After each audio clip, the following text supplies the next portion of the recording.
Hi everyone, my name is Asan Ahmad and I welcome you to the webinar on psychosocial development of adolescent girls. In this webinar, we will be using materials and updated research and inquiries from the American Psychological Association, along with global case studies provided by the United Nations Population Fund and materials from UN Women. The following webinar is tailored for your specific comprehension to give you a background on the various constituents of psychosocial development of adolescent girls. This video should act as a general overview, and we will have subsequent resources for further analysis and learning. So let's get started. For a complex of reasons, most of what is known about adolescent girls focuses on the problems they face. The fact that many adolescent girls are showing remarkable strength, resilience, and hardiness during the stressful time of adolescence needs to be explored a bit further. Instead of focusing on the storm and stress of adolescence, a new understanding of adolescent girls that affirms their strength and resilience needs to be developed. And that's what research and initiatives at the American Psychological Association, along with many UN agencies, are trying to conduct today. Although the current day risks and stresses in the lives of adolescent girls needs to be understood, this should not be the defining factor in discussions of adolescent girls as a whole. We have seen by various studies and research that each adolescent girl has a very different story than the next, and it is important for us to recognize that. Therefore, to make umbrella and broad term assessments is only the first level of impact, subsequently requiring follow-up assessments that incorporate the influence of environment, culture, social diversity, and unique life experiences is actually very vital to this collective understanding and data collection on girls' development nationally and globally. But there are distinct similarities that we will be addressing later on, and these similarities are more so correlated with gender and the age group for adolescent girls.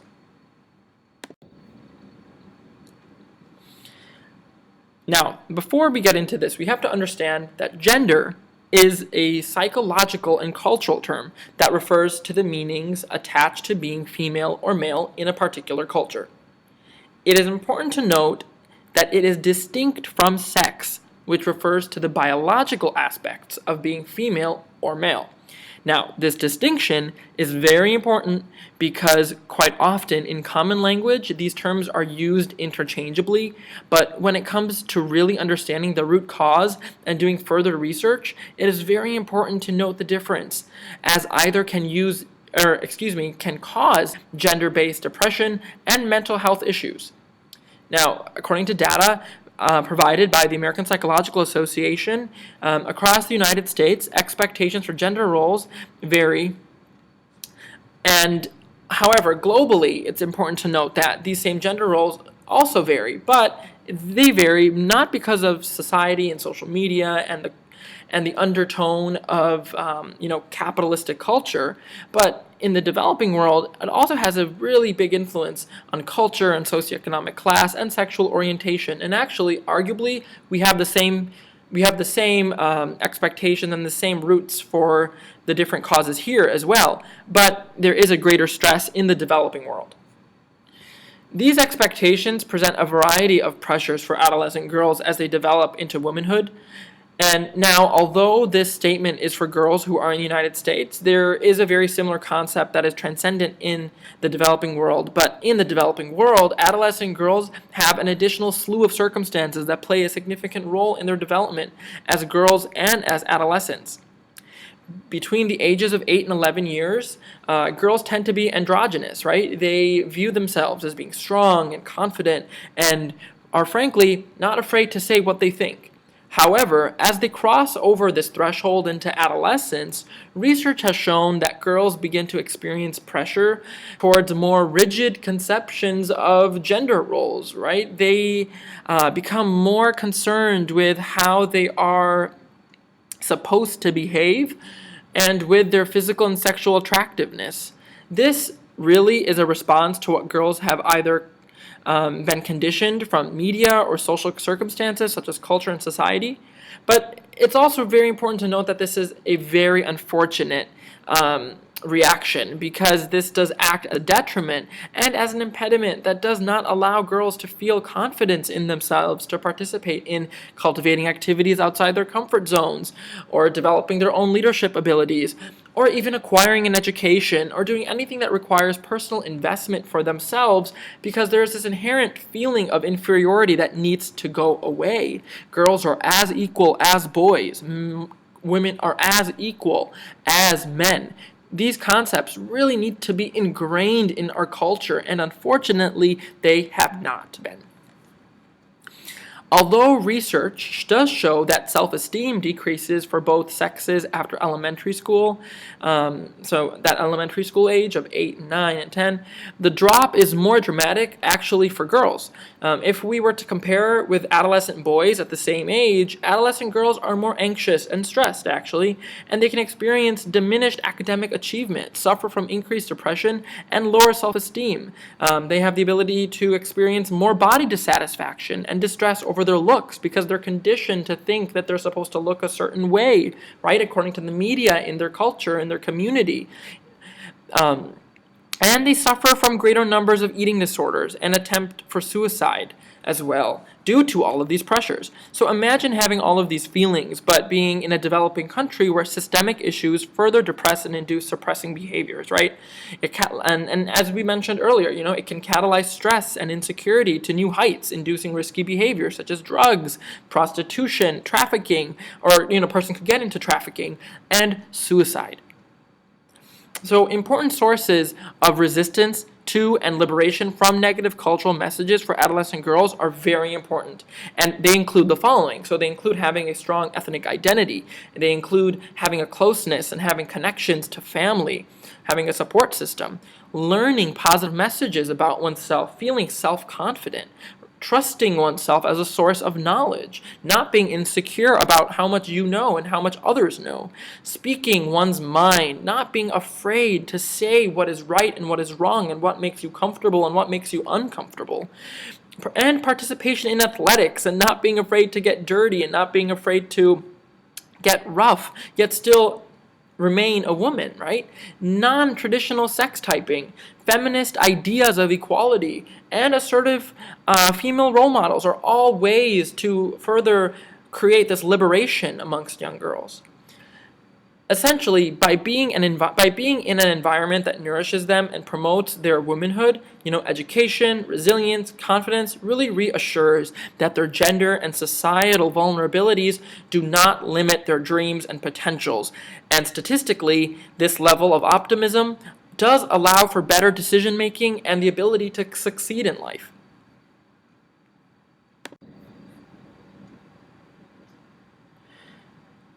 This slide talks about adolescent girls of color.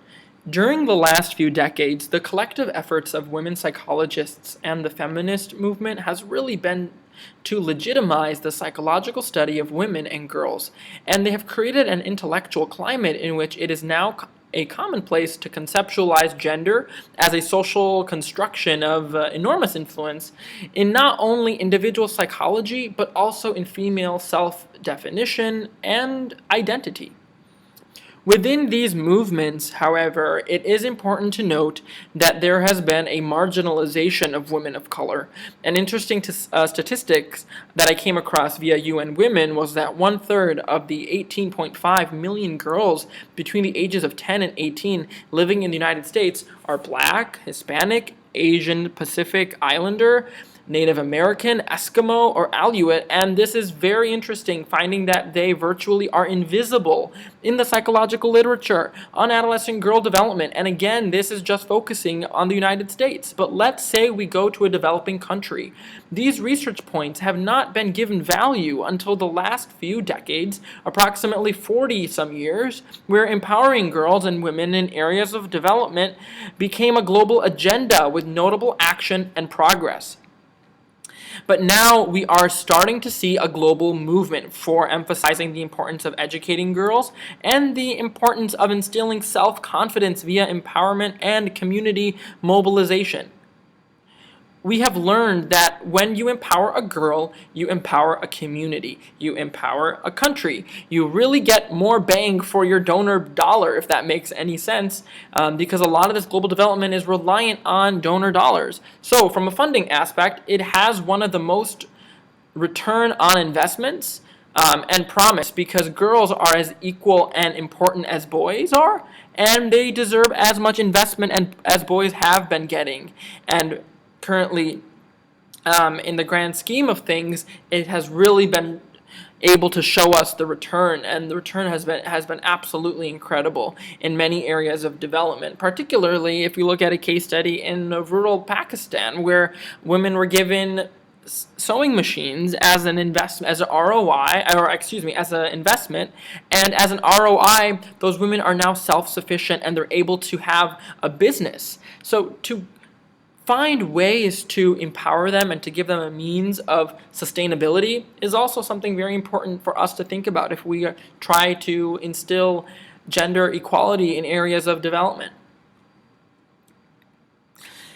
Also, it really becomes a shocking concept when we start to realize how much more work there is to be done for gender inequality and its impact on young girls, especially young girls in areas of systemic suppression. And this really does have an influence on their psychosocial development and their output and their view on the world and their view on their community and their view on themselves, right? And this really does play a significant role on how others in their community also view them.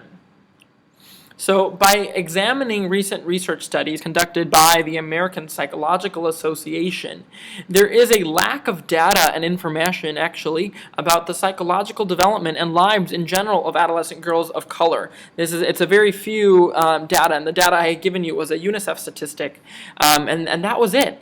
And this really does pose a great concern.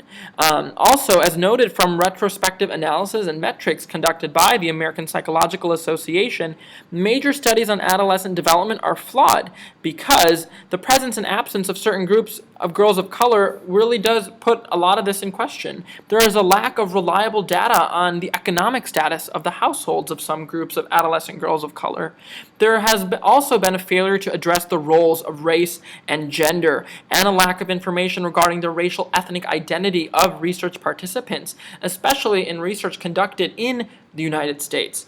Thus, it's a very important concept for us to think about. If this is the current situation in the United States, a global superpower with available technology, finances, and resources, imagine the situation and progress of a developing country where basic medical treatments and the struggle to have clean water is a daily challenge. But not only in areas of extreme poverty, but even areas of mid-tier poverty, right? Where there are patches of development and patches of Western civilization in essence, right? Or very technological and innovative societies, right? You notice there are these hubs. Even in the Philippines, there are definitely nice hubs in areas where there is development and there's productivity, but then there's also areas where it really does seem like you're in a completely different space. We see the stark inequalities, and also arguably even in the United States. Now, just as a notion, to go back to our topic of adolescent girls of color, just as the notion that males and females differ in their development towards self-definition has become accepted, professionals and others who work with adolescent girls of color and adolescent girls in general must move toward the fuller recognition of the fact that contribution of race, ethnicity, culture, class, and sexual orientation plays a significant role in development in general, and the understanding of adolescents' demographic in particular, in which Pendulum Global strives to focus on. This slide talks about the relationship with significant adults. Girls have struggled for a while due to systemic problems, and the roots again are poverty, racism, sexism, issues that each require a collective response, which makes them so much more difficult to tackle on an individual basis. This suggests that a need for a new concept of stress and health resistance that locates the struggle between the girl and the world, not within the individual girl, but holds the adults in the girl's environment accountable for providing experiences and opportunities for them to understand and engage with, are important, and also to potentially transform what limits and harms them. Mothers, women, teachers, and other mothers, such as caretakers or community helpers and members, really hold the possibility of providing relational hardiness zones for adolescent girls, giving them the strength and that resilience and that courage and confidence that they need. And this is done by listening and fostering meaningful participation in academic settings such as school and community life, as well as providing the girls the opportunity for self development and self reflections through effective socio-cultural activities and critique. And these are really means by which adults can support the strengths of girls. So we really need to have a focus on these structural elements for the most meaningful development opportunities for girls. Schools and in communities that engage girls in social critique and in activist experiences, according to the American Psychological Association, appear to be particularly effective. But it is important to note that the adults who demonstrate commitment respect the youth and have made commitments to willingly have them making change within their communities. This is very important because these adolescents will become the community mobilizers in the next 5, 10 to 15 years, which is why it is so critical to involve them in the conversations and give them an introduction to the current state of things and hear their ideas for change. And that's why it is very crucial and critical to have the adults participate in this movement for empowering adolescent girls. Perhaps even establish government policies and change to make a stronger country-wide impact for girls.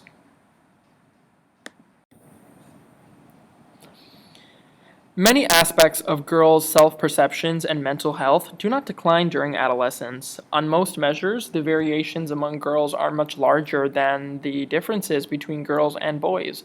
According to research conducted by the American Psychological Association, girls' self-concepts of ability and self-esteem vary significantly across domains and ethnic groups. Competence beliefs for both girls and boys are related to the gender stereotyping of the activity, and girls have higher expectations of success than boys in their general academic abilities across domains and in their social skills, whereas boys are more confident about their math and sports abilities. Although previous data has suggested these polar views on what is statistically more general with certain genders in terms of math and sports, academically, and in the job market, girls have been able to show that their abilities of leadership, although different, can be as effective and impactful as boys, and similarly with academic achievement with certain disciplines as equivalent to boys. Although there are neurochemical signaling and physiological differences among ways of thinking, girls and boys are equally invested in future careers. But girls, through a random survey conducted by the American Psychological Association in 2011, suggested that girls put less emphasis on money and job status. Their career preferences show differences related to traditional gender expectations as well. Many adolescent girls still believe there is an inherent conflict between feminine goals and values and competitive achievement activities, but I really want you to note that each adolescent is different and has life experiences and environmental influences that shape their personal abilities within a certain amount of genetic probability. Declines in self-esteem during adolescence are not inevitable consequences of either pubertal or school changes as well. This is something we consistently forget. Both girls and boys' self-esteem decreases during the high school years, so around the terms of 14 to 17 years old or 18 years old, but girls' self-esteem tends to drop more over time. It is important for us to note that these gendered patterns have been observed to decrease over time. Young women today are more likely to aspire to traditional male stereotyped fields. In addition, young women today are much more involved in athletic activities than both their mothers and grandmothers, so we also see this generational shift, and this does provide excitement for reform. It is also important for us to mention that in the developing world, circumstances do change, which is why having a system for girls' empowerment in these areas can be quite fruitful and quite meaningful. So I would now like to change gears a bit and focus on a global case study by the United Nations Population Fund in regards to girls' empowerment and its positive impacts on psychosocial development. So let's give it a watch and we'll touch base after.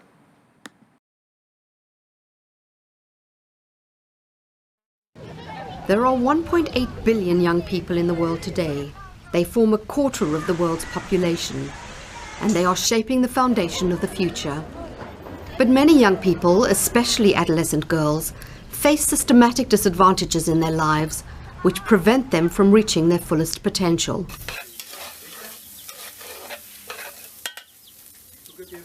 Iba a la escuela, pero ya después cuando me junté con él ya me salía, no quería que fuera a la escuela.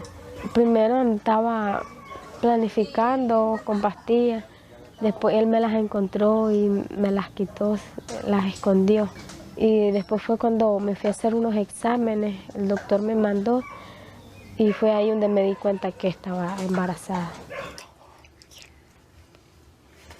Željela sam da završim školu da bi mogla naći se poslije, jer mi roditelji nisu bili mogućnosti da mi omogući da ja završim školu, tako da i sve snove što sam imala, to je sve propalo. Željela sam da imam svoj stan, svoj život, da imam posao, da radim, ali nisam uspjela. أنا سألت أنا ذاتي معلوم الليلة في شنو؟ قال الليلة داري زوجي عواطف. يعني في الحتة ده أنا هزمتها وخشيت جوا وقعدت نقول ليه أبوي يعمل كده؟ أنا ما دار أتزوج، أنا دار أنقل. UNFPA believes that every adolescent has the right to a safe and successful transition into adulthood, and the right to actively embrace the opportunities their future holds for them. We are committed to protecting and promoting these rights, and to supporting young people to determine their own destinies.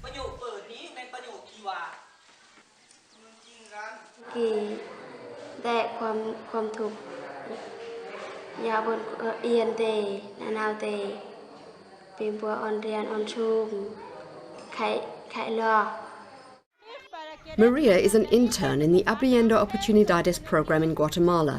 Using a mentorship model, the girls meet regularly and benefit from a life skills education.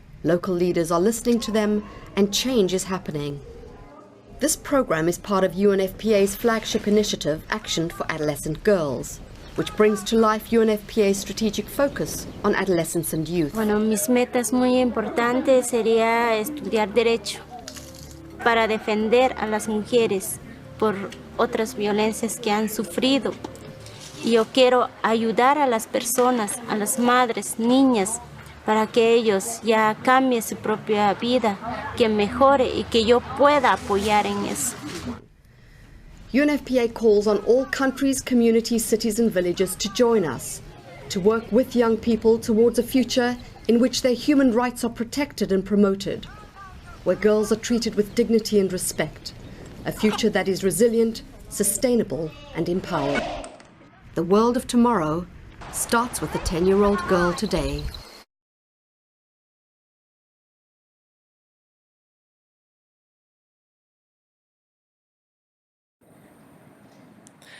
I hope you guys found that video to be quite inspirational for what we believe in here at Pendulum Global for empowering adolescents to become more than their vulnerabilities, especially in regards to empowering girls and focusing on this human right of equality. Adolescent girls today are faced with a unique predicament, and it's very important for all of us to understand this before we do any type of contribution to this global movement for gender equality. Although progress related to gaining equal rights for women and girls has considerably broadened the range of choices girls have in living their lives, adolescent girls lack precise rules and expectations as they consider the variety of roles, according to the American Psychological Association, and now open to them in contrast with more generally accepted expectations for girls in the past. In the past and present, adolescent girls have learned that their needs for closeness and relatedness conflict with the competitive attitudes that drive success, yet they are expected to achieve in this society.